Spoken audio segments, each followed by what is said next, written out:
पहिल्यांदा हा विचार करा, तुम्ही सगळे सांगत होता, वर्तमानपत्रातून छापून आलं होतं, 5 लाख लोकांचा मोर्चा होणार, 2 लाख तो पाण्याच्या बाटल्या येणार, हे सगळं काय छापून आलं होतं.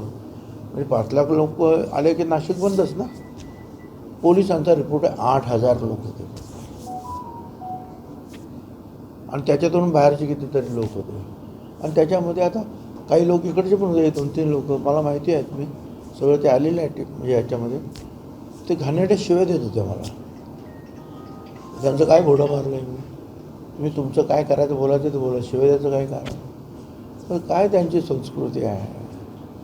काय कोणी शिकलेले आहेत, कोणतं म्हणतं डॉक्टर आहे म्हणतात. कशाचा कुठला डॉक्टर आहे आणि काय डॉक्टर आहे देवाला माहिती. अशी माणसं शिव्या देतात.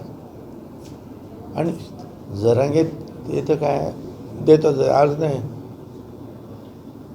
ते झाले आता ऑक्टोबर, त्याच्या अगोदरच्या 2 महिन्यापासून ते शिव्या देत आहेत. सुरुवातीला 2 महिने ते शिव्या मी ऐकल्या. बीड पेटल्यानंतर माझी तिथे एंट्री झाली. नंतर मी शिव्या म्हटलं बाबा त्या आणखीन शिव्या द्या काय. मला माहीतच नाही कोण आहे कुठला माणूस काय. कोणीतरी सांगितलं 25 वेळा त्याने एक ऑफिसरने सांगितलं उपोषण केलेलं आहे. कोणी त्याच्याकडे कुत्रंसुद्धा लक्ष देत नव्हतं.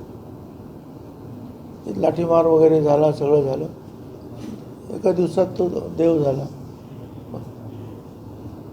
ठीक आहे.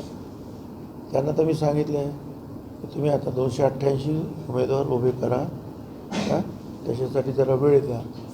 मला शिव्या देऊन काय उमेदवार उभे करून काय फायदा आहे. तुमचे उमेदवार जास्त निवडून आले का तुमचा विजय होणार, मग कदाचित तुम्ही मुख्यमंत्री पण होणार, आणखीन पण काय काय होणार तुम्ही. त्यामुळे मुख्यमंत्री झाल्यावर शिवाय शाप देऊन चालत नाही. त्यामुळे आतापासूनच जरा वागणं आपण सुधारलं पाहिजे ना. आता जर महाराष्ट्राचा प्रमुख व्हायचं तर है ना.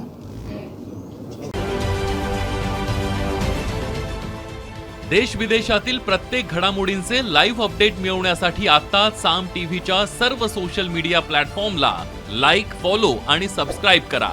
तसंच सर्व नोटिफिकेशनसाठी बेल आयकॉन प्रेस करायला विसरू नका.